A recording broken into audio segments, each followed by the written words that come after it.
All right, so today, for Motivation Monday, I wish what I was gonna say was an April Fool's joke, but rest in peace to Nipsey Hussle. We're gonna dedicate Motivation Monday, episode 23, to his life, what he's meant to me, what he's meant to TNEC, and just what he's meant to the world. So enjoy this little montage before we get started.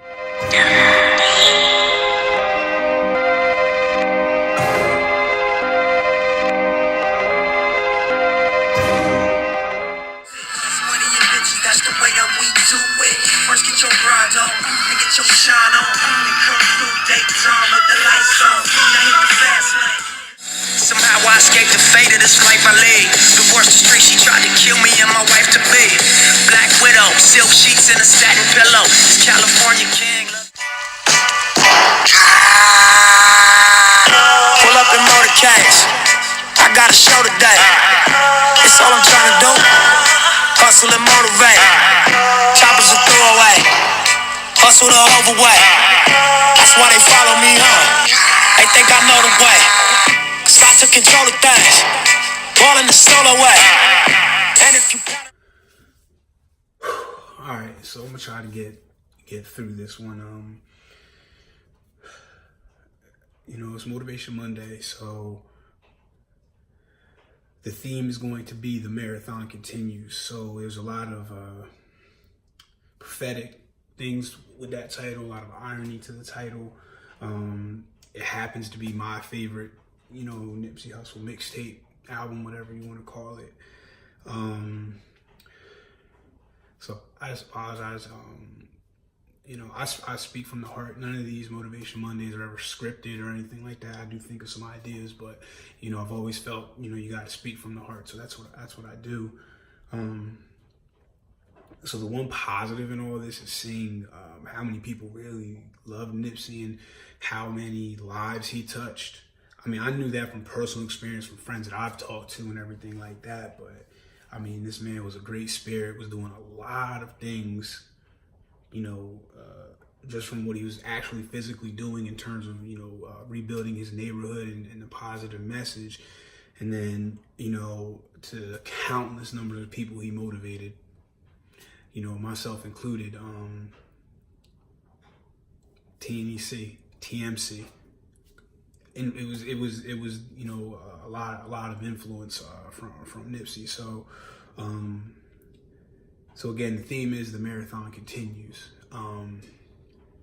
I discovered Nipsey in 2008. So as you heard in the montage, first song, Hustle in the House.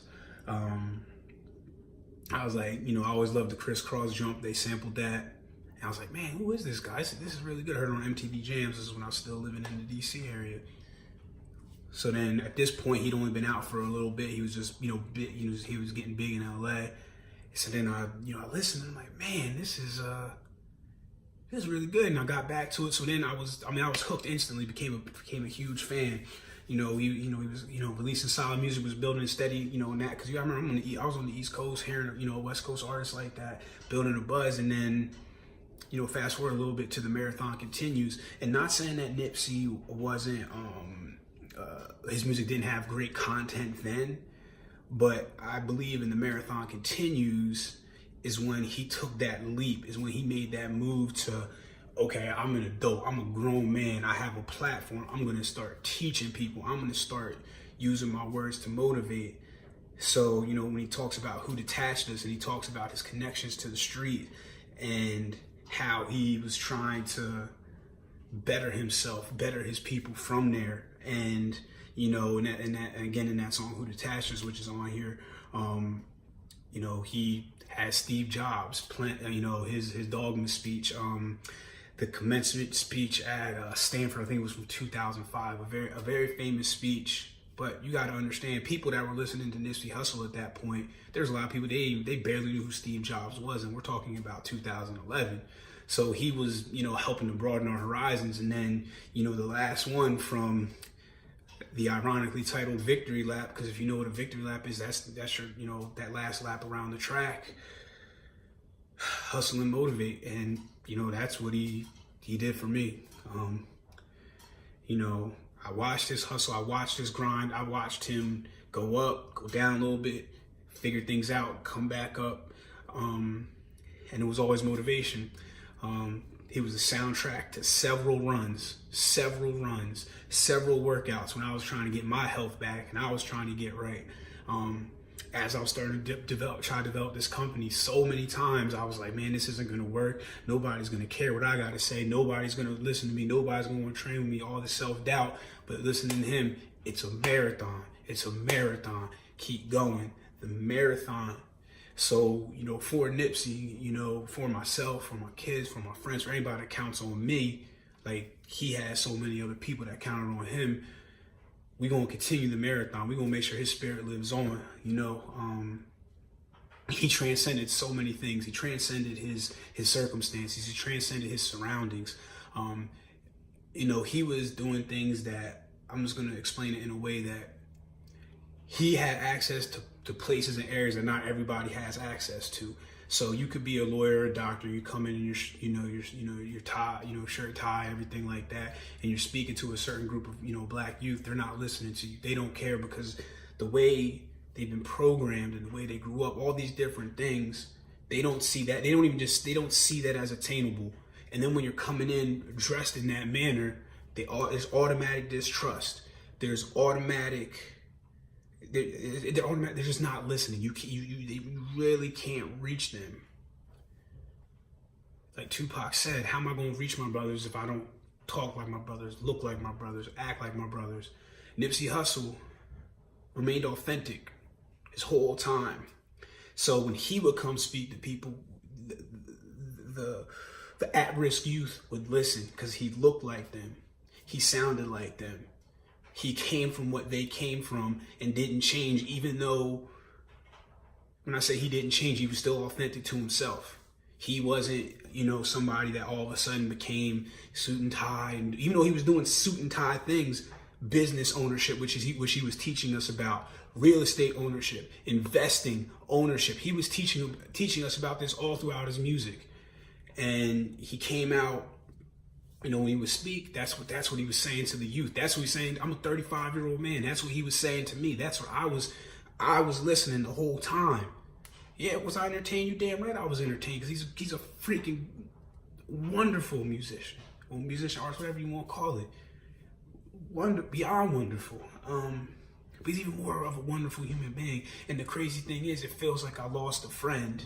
And I'm not the only one that feels that way, because he was so engaging. His music was so relatable. His message was so relatable. And the best part about it was so doable. Work hard. The marathon continues. Not taking shortcuts. Staying in your lane. You good at something, focus on that, build that, and turn that into a business. Own something with that. He said, me, I am a trainer, so I am part of my business, and then I'm also an owner of a business. So when I'm talking to somebody, you're not talking just to the trainer, you're talking to the owner of the business. So those are two different types of conversations. He talked about how when he would walk into these A&R meetings and these meetings with label heads and everything like that, he would sit there, he would say, hey, you're not talking to the artist, you talk to the artist representative that's an executive. Those are two different conversations. He's letting them know, you're not going to bully me. You're not going to tell me, oh, you're going to take my masters. You're going to take away my ownership. You're going to assign me to a slave deal.